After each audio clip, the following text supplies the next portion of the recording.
આજે મેટલ સ્પેસમાંથી એક હિન્દુસ્તાન ઝિંકનું કાઉન્ટર પણ ફોકસમાં છે, કારણ કે ઝિંકની કિંમતો જે વધી છે, ચાંદીના ભાવમાં જે ઉછાળો જોઈ રહ્યા છે, એને કારણે હિન્દુસ્તાન ઝિંકમાં જુઓ 5% સુધીના વધારા સાથે ફ્યુચરમાં આ શેર સૌથી વધુ આપણને વધતો જોવા મળ્યો છે।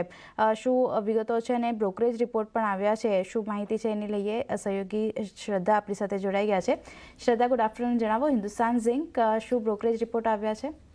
જી ગુડ આફ્ટરનૂન। તો હિન્દુસ્તાન ઝિંકની વાત કરીએ તો આજે આપણને આ કાઉન્ટરમાં એક મોટી તેજી દેખાઈ રહી છે। એના કારણોની વાત કરીએ તો જેફરીઝનો હિન્દુસ્તાન ઝિંક પર બુલિશ રિપોર્ટ આવતો જોવા મળ્યો છે। તેઓએ બાયની રેટિંગ આપી છે અને ટાર્ગેટ આપ્યા છે 750 રૂપિયા પ્રતિ શેરના।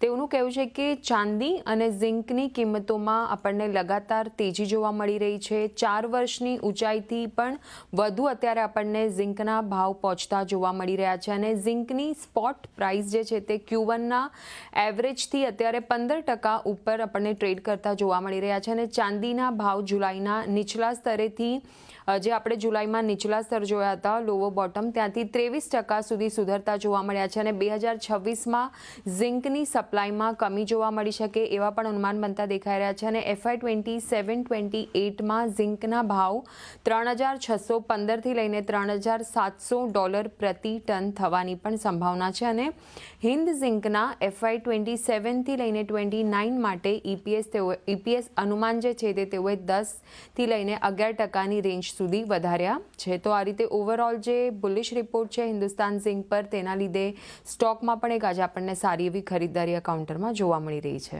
જી, આભાર શ્રદ્ધા આપનો સમગ્ર માહિતી આપવા માટે। તો એક બ્રોકરેજ રિપોર્ટ પોઝિટિવ, જેને કારણે આજે હિન્દુસ્તાન